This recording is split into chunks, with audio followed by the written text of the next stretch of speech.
द्वापर युग में वेदों और शास्त्रों के महान ज्ञाता ऋषि कहोड़ और माता सुजाता के पुत्र का नाम ऋषि अष्टवक्र था। ऋषि अष्टवक्र अपनी माता के गर्भ में ही अपने पिता ऋषि कहोड़ द्वारा शास्त्रों और वेदों का ज्ञान सुनते थे, लेकिन उन्हें शास्त्रों का ज्ञान सही नहीं लगता था।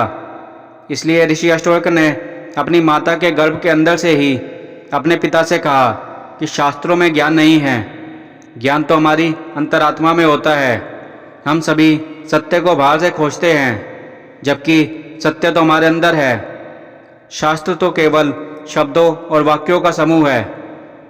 अपने ही पुत्र से शास्त्र विरोधी बात सुनने पर ऋषि कहोड़ को बहुत क्रोध आया और उन्होंने गर्भ में पल रही अपनी ही संतान को श्राप दे दिया कि जो अभी तक अजन्मा है, जिसने अपनी माता के गर्भ से मेरे शास्त्र ज्ञान को चुनौती दी है, जन्म के बाद उसका शरीर 8 अंगों से टेढ़ा होगा। इसी श्राप के कारण ऋषि अष्टवक्र 8 अंगों से टेढ़े थे। ऋषि अष्टवक्र के 8 टेढ़े अंगों के कारण लोग उन्हें देखकर उनका मजाक बनाया करते थे और उन पर हंसते थे। क्रोध में आकर ऋषि अष्टवक्र लोगों को श्राप दे दिया करते थे। एक बार ऋषि अष्टवक्र बरसाना आए थे, तब सभी बरसाना वासी उनके दर्शन करने पहुँचे, जिनमें से कई बरसाना वासी ऋषि अष्टवक्र के टेढ़े अंगों को देखकर हंसने लगे। ऋषि अष्टवक्र ने उन सभी को पत्थर में बदल जाने का श्राप दे दिया। जब राधा रानी ऋषि अष्टवक्र के दर्शन के लिए पहुंची, तो राधा रानी ऋषि अष्टवक्र को देखकर मंद मंद मुस्कुराने लगी।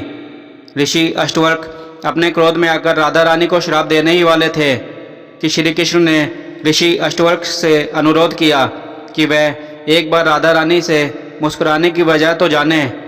तब राधा रानी ने ऋषि अष्टवक्र से कहा कि वह ऋषि अष्टवक्र के टेढ़े अंगों को देखकर नहीं मुस्कुराई, बल्कि आनंद की अनुभूति के कारण मुस्कुरा रही थी, क्योंकि उन्हें तो ऋषि अष्टवक्र को देखकर श्री कृष्ण की छवि और परमात्मा के दर्शन जैसी अनुभूति हुई। इसलिए प्रेम और सम्मान में ऋषि अष्टवक्र को देखकर राधा रानी मुस्कुरा रही थी।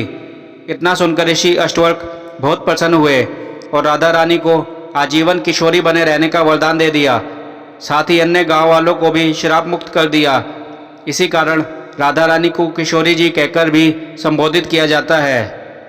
कथा सुनने के लिए धन्यवाद।